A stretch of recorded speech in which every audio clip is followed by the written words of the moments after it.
اعوذ باللہ من الشیطان الرجیم بسم اللہ الرحمن الرحیم الحمد للہ رب العالمین والصلاة والسلام علی محمد وآلہ الطاہرین سیما بقیت اللہ الامام الاعظم اللہم اجل ولیک الفرج اما بعد فقد قال اللہ تبارک فی کتابہ المجید اعوذ باللہ من الشیطان الرجیم یا ایتها النفس المطمئنہ ارجعی الی ربک راضیة مرضیہ وقال ایضا ولا اقسم بالنفس اللوامہ وقال ایضا ان النفس لامارۃ بالسوء۔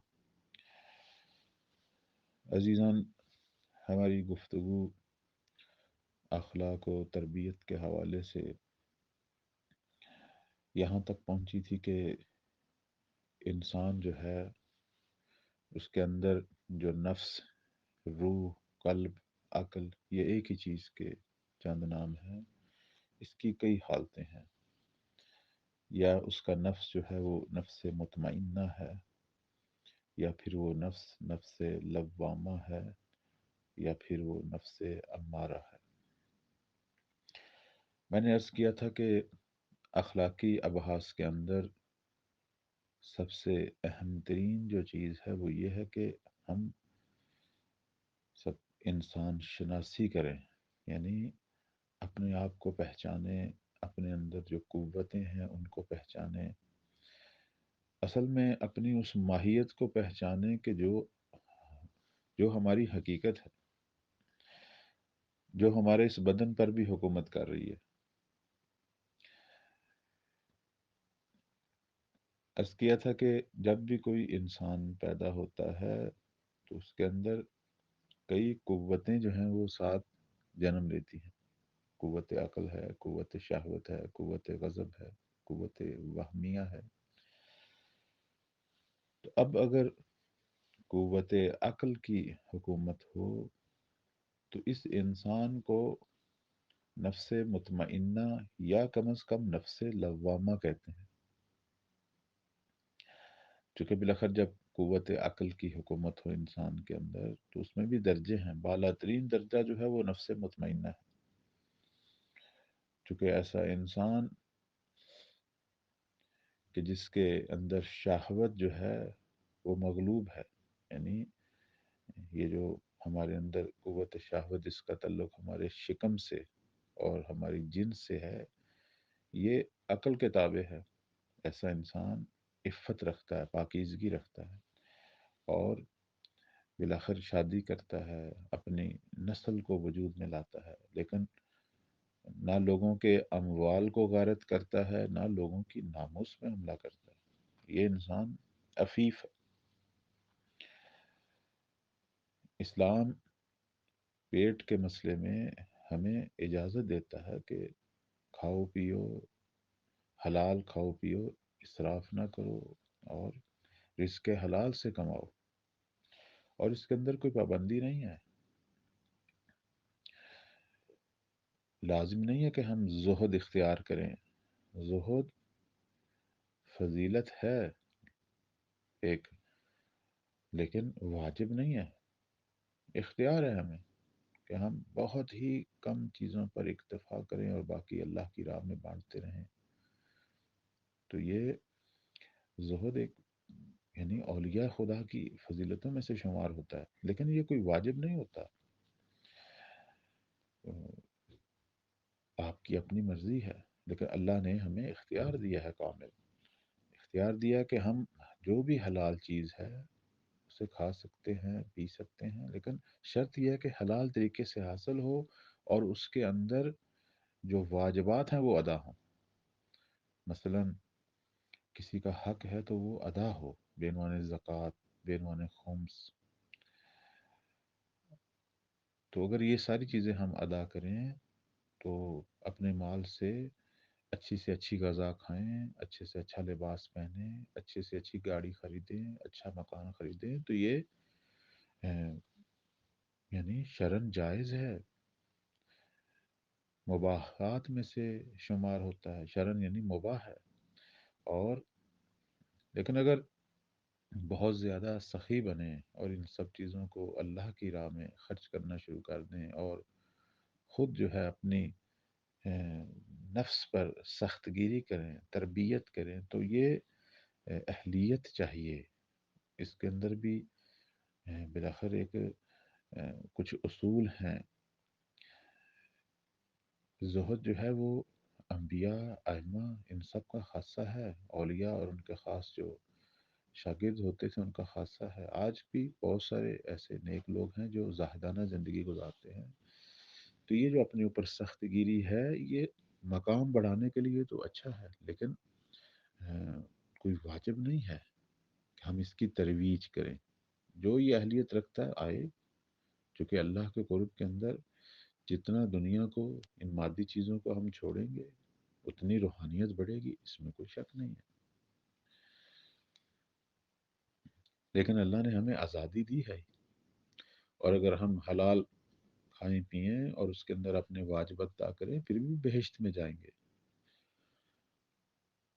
تو شہوت کا تعلق شکم سے اور ادھر جنس سے ہے، ہماری جنسی امور، اس میں بھی پروردگار نے ہمیں مکمل اختیار دیا ہے کہ ہم حلال طریقے سے استفادہ کریں، نکاح کریں، شادی کریں، اور اپنی بیوی کی حد تک محدود رہیں، اور خواتین اپنے شوہر کی حد تک محدود رہیں۔ اگر وہ آپس میں جنسی امور میں راضی نہیں ہیں، اگر شوہر یا بیوی نااہل ہے اس حوالے سے، تو پھر بھی آپ کو حق نہیں ہے کہ آپ حرام کی طرف جائیں، اس سے جدا ہو جائیں۔ کیوں اسلام اجازت دیتا ہے طلاق کی؟ یا شوہر کو کیوں اجازت دیتا ہے مزید شادی کرنے کی؟ تاکہ آپ کے تمام تر جو استفادے ہیں وہ حلال کی حد تک رہیں۔ حتیٰ نکاح متعہ بھی اسی حوالے سے ہے کہ حرام نہیں کرنا، جو کچھ کرنا ہے حلال کرنا ہے۔ لیکن ہر چیز کے اپنے اصول ہیں، اور بالآخر اپنے احکام ہیں۔ انسان نکاح دائمی کرے، نکاح متعہ کرے، تو اس کے اندر دوسرے فرد کا خیال رکھے، اس کے حقوق کا خیال رکھے، بالآخر اس کے نان نفقہ کا خیال رکھے۔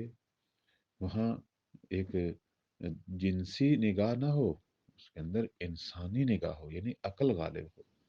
صرف ایک دوسرے کو ایک جنسی عنوان سے مصرف نہ کیا جائے، جنسی عنوان سے استفادہ نہ کیا جائے، اس کے اندر شائستگی ہو، انسانیت کو اولویت ہے۔ عقل جو ہے وہ ہمیں انسانی اوصاف کی طرف لاتی ہے، صرف ایک جنسی حیوان نہ ہو بن جائے، چاہے حلال طریقے سے ہو، لیکن نگاہ جو ہے وہ نگاہ جنسی نہ ہو، نگاہ نگاہ حکمت والی ہو، نگاہ عاقلانہ ہو، نگاہ کے اندر عدالت ہو، ایک دوسرے کے حقوق۔ جب انسان نکاح کرتا ہے تو مد مقابل کے کئی قسم کے حقوق جو ہیں ہمارے اوپر لاگو ہوتے ہیں۔ تو یہ ساری چیزیں جو ہے وہ توضیع مسائل میں موجود ہیں۔ شادی کرنے کے بعد بیوی کے کیا حقوق ہیں، شوہر کے کیا حقوق ہیں، مالی کیا حقوق ہیں، جنسی کیا حقوق ہیں، سب کچھ معلوم۔ تو ان سب چیزوں کی رعایت کرنا جو ہے، یہ وہ توازن ہے کہ جس کے اندر عقل قرآن و حدیث کے سائے میں ہماری رہنمائی کرتی ہے۔ اسی طرح وہ جو غضب والی بات ہے، اس میں چیر پھاڑ نہ ہو، لوگوں پر حملہ نہ ہو، لیکن شجاعت ہو۔ یعنی یہ جو قوت غضب ہے، اس میں اپنے وطن کا دفاع ہے، اپنے دین کا دفاع ہے، اس کی خاطر شجاعت ہے۔ اور جنگ اکبر جو ہمارے اندر طاری ہے، جہاد اکبر، جس میں ہمارا نفس، ہماری شہوتیں ہمیں تنگ کر رہی ہیں، وہاں قوت غضب سے انسان اپنا دفاع کرے، اپنی حقیقت کا، اپنی عبادت کا، اللہ کے نزدیک جو اسے قرب مل رہا ہے اور اس کے ولی کے نزدیک جو قرب مل رہا ہے، وہاں یہی قوت غضب سے اپنی حفاظت کرے، شہوت کو مغلوب کر کے رکھے۔ اور یہ قوت وہمیہ جو اس کے اندر شک ڈالتی ہے اور مختلف قسم کے کینے، ان کو مغلوب کر کے رکھے۔ تو یہ میں نے پہلے باتیں کی ہیں، تو یہ ساری قوتوں کو عقل کے ذریعے تنظیم کرنا، لیکن عقل اکیلی کافی نہیں ہے، اسے طاقت چاہیے، اور وہ قرآن اور حدیث کا مطالعہ ہے یہاں، یعنی انسان شناسی کے بعد دین شناسی ضروری ہو جاتی ہے۔ تو بس انسان کے اندر یہ جو نفس ہے اس کی کئی حالتیں ہیں، نفس مطمئنہ ہوتا ہے، نفس لوامہ ہوتا ہے، نفس امارہ۔ قرآن نے ان تینوں نفوس کو بیان کیا۔ سب سے بالا ترین اور بلند ترین جو حالت ہے وہ نفس مطمئنہ ہے، یا ایتھا النفس المطمئنہ، سورہ فجر 27 نمبر آیت میں پروردگار پکار رہا ہے، اے نفس مطمئنہ ارجعی، لوٹ آ، تجھے جو ہم نے دنیا میں بھیجا تھا ایک محدود مدت کے لیے، تو خدا اس سے بڑے فخر سے پکار رہا ہے کہ اب تو لوٹ آ، راضیتاً مرضیہ، ارجعی الی ربک، اب اپنے رب کی طرف آ، اس حالت میں آ کہ تیرا رب بھی تجھ پہ راضی ہے اور تو بھی اپنے رب پہ راضی ہے۔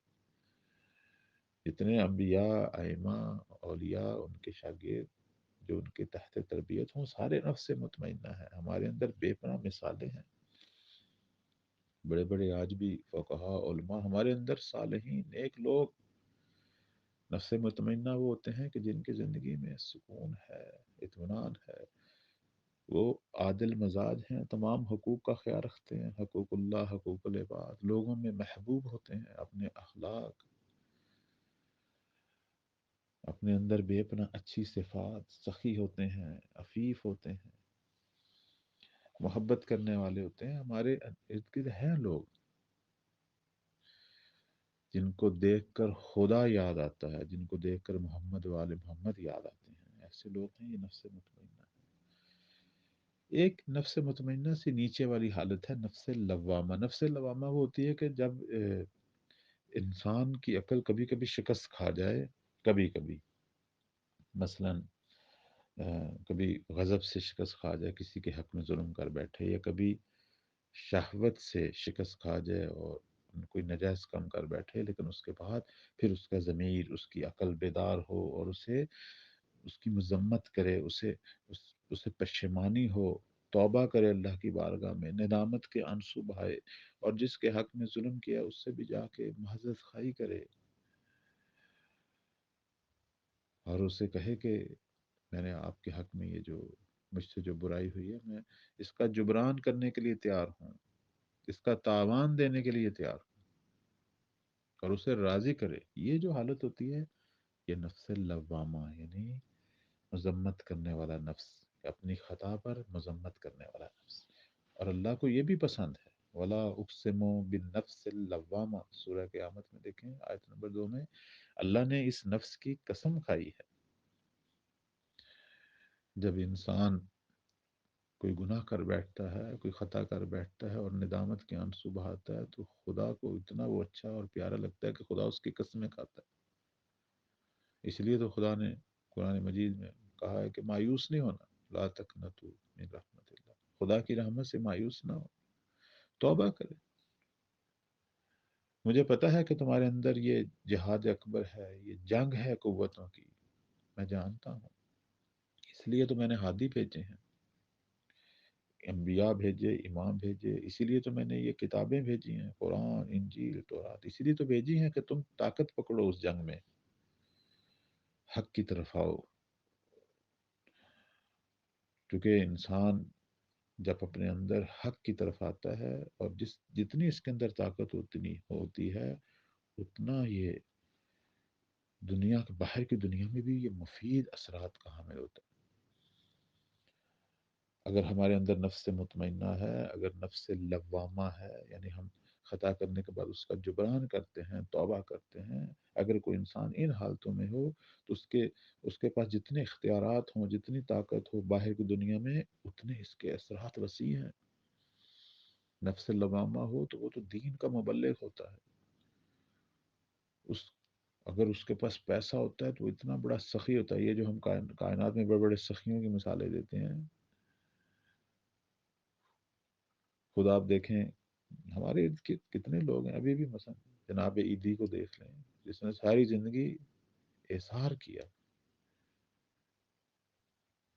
اب عیدی جو ہیں، عبدالستار عیدی، یہ ایسے لوگ، ہر جگہ ایسی مثالیں ہیں۔ وہ لوگ جو ہاسپٹل بناتے ہیں فری، وہ لوگ جو اسکول بناتے ہیں، یتیم خانے بناتے ہیں، جو ہزاروں لوگوں کو رزق پہنچاتے ہیں، ہزاروں لوگوں کا خیال رکھتے ہیں، پیسہ ہے نا، نفس مطمئنہ، اگر اس کے پاس طاقت ہو جائے تو پوری پوری مملکت کو، اگر یعنی اس کے پاس حکومت آ جائے تو پوری مملکت کو یہ جو ہے وہ اس طرح بنا دیتا ہے جیسے جنت، لوگوں کے حقوق، لوگوں تمام قسم کے جو مسائل ان کو حل کرتا ہے، جرائم کا خاتمہ کرتا ہے، بے روزگاری کو ختم کرتا ہے، مملکت کو خوشحال کرتا ہے۔ اور اگر ایسا آدمی پولیس میں ہو، افسر ہو، تو کتنا نیک، کتنا ایماندار افسر، اور اس پھر علاقے میں جو ہے جرائم نہیں ہوں گے۔ اگر ایسا آدمی کسی بہت بڑی پوسٹ پر ہو تو اس ادارے میں کتنا سکون ہوگا، یہ نہ رشوت لے گا نہ سفارش، سارے کام جو ہیں وہ معیار پر، میرٹ پر، اور لوگوں کے حقوق اور با اخلاق، یعنی یہ خاص لوگ ہوتے ہیں۔ یہ جس جگہ پہ بھی بیٹھے ہوں وہاں جو ہے برکات ہی برکات ہوتی ہیں، ان کے ہاتھ میں ملک دے دیا جائے تو ملک کو بہشت بنا دیتے ہیں، یہ گھر ان کے بہشت ہوتے ہیں، محلے میں اگر ہوں تو اس محلے میں ان کی برکات ہوتی ہیں، یعنی یہ محبوب ترین لوگ ہوتے ہیں۔ اور نفس لوامہ جو ہے وہ بھی ایسا ہی ہے، اگرچہ اسے کبھی کبھی خطا ہوتی ہے لیکن وہ ندامت سے، پشیمانی سے، اپنے اللہ کی بارگاہ میں اپنے آنسو سے، اور جس شخص کے حق میں اگر خدا نخواستہ خطا ہو اس سے معذرت میں، یہ جو ہیں اپنے آپ کو جو ہے نفس مطمئنہ کے تک تو نہیں ہوتے لیکن اس کے نیچے نیچے مقام تک ہوتے ہیں، یہ بھی نیک افراد ہوتے ہیں، یہ بھی وہی ہیں کہ جنہوں نے بہشت میں جانا اور اعلیٰ ترین درجے حاصل کرنے، اگرچہ نفس مطمئنہ کے سب سے بالا تر ہیں، یہ اس سے نیچے ہیں لیکن ہیں۔ اور یہ بھی ہمارے ارد گرد بہت ساری مثالیں ہیں ان لوگوں کی، یہ بھی نیک کام کرنے والے ہیں، مال ہے تو سخاوت کرتے ہیں، ان کے پاس اگر عہدہ ہے تو عدالت سے، اپنے عہدے سے انصاف کرتے ہیں، اور اگر طاقت ہو، ان کے پاس مملکت ہو، حکومت ہو، جو بھی ہو، نیک لوگ ہوتے ہیں۔ ہاں کبھی خطا کرتے ہیں تو فوراً خدا کی بارگاہ میں گڑ گڑاتے ہیں، توبہ کرتے ہیں۔ اگر گھر میں بیوی کے حق میں یا بیوی شوہر کے حق میں اگر کوئی خطا کر بیٹھے تو معذرت خواہی کرتے ہیں، دوبارہ اپنے اندر محبت کو برقرار کرتے ہیں۔ آپس میں اگر خاندان میں کوئی مسئلہ ہو جائے اور ان سے خطا ہو جائے تو اس کو راضی کرتے ہیں، دنیا سے جاتے ہوئے بھی سب کو راضی کرتے ہیں۔ یہ بہت نیک لوگ ہوتے ہیں، نفس لوامہ والی جو حالت ہے، چونکہ خدا کو پتہ ہے نا کہ انسان جاہز الخطا ہے، لیکن اپنی خطا کی طرف متوجہ ہو جائے تو یہ بہت بڑی بات ہے۔ البتہ یہاں بھی تربیت ہے، یہاں بھی یہ دین شناس لوگ ہیں، قرآن حدیث ان کی مدد کرتی ہے۔ اور ایک حالت جو انسان کی ہے وہ نفس امارہ والی ہے، ان نفس لامارۃ بالسوء، سورہ یوسف کے اندر 53 نمبر آیت میں دیکھیں، نفس، نفس امارہ یعنی وہ نفس جو برائی کا حکم دے رہا ہے، یہ لوگ ہمارے ارد گرد زیادہ ہیں، ان کی کثرت ہے کہ جو مختلف برائیاں کر رہے ہیں اور لوگوں کو برائیوں پہ لگا رہے ہیں، یا ان پر قوت غضب حاکم ہے، یعنی یہاں عقل شکست کھا چکی ہے، بالکل ختم ہو گئی عقل، نہ ضمیر باقی ہے، نہ وجدان باقی ہے، نہ عقل۔ یہ درندے ہیں، حیوان ہیں، یا لوگوں کو چیر پھاڑ کر رہے ہیں، لوگوں کو دین کا نام پر قتل کر رہے ہیں، طالبان داعش دیکھیں، اللہ کا نام لے رہے ہیں، ذبح کر رہے ہیں بے گناہ لوگوں کو، یہ وہی ہیں جن کے اندر نفس سے ہمارا ہے، بے شک بظاہر دیندار ہیں لیکن بے گناہ انسان کو قتل کرنے کا نہ اسلام حکم دیتا ہے نہ قرآن حکم دیتا ہے۔ جو آدمی آپ کے مد مقابل اسلحہ ہی نہیں اٹھاتا ہے اسے کیوں قتل کر رہے ہیں؟ جو لا الہ الا محمد رسول اللہ کہتا ہے اسے فرقے کی بنا پر کیوں قتل کر رہے ہیں؟ کیوں بے گناہ لوگوں کو مار رہے ہیں؟ جتنے دہشت گرد لوگ دہشت پھیلانے والے ہیں، چاہے وہ دینی یا غیر دینی، چاہے وہ دینی تعصب ہے، لسانی تعصب ہے، قومی تعصب ہے، جیسے انڈیا میں دیکھ لیں، ہندو مسلمان مسئلے میں مسلمانوں کو بے عنوان مسلمان صرف مارا جاتا ہے۔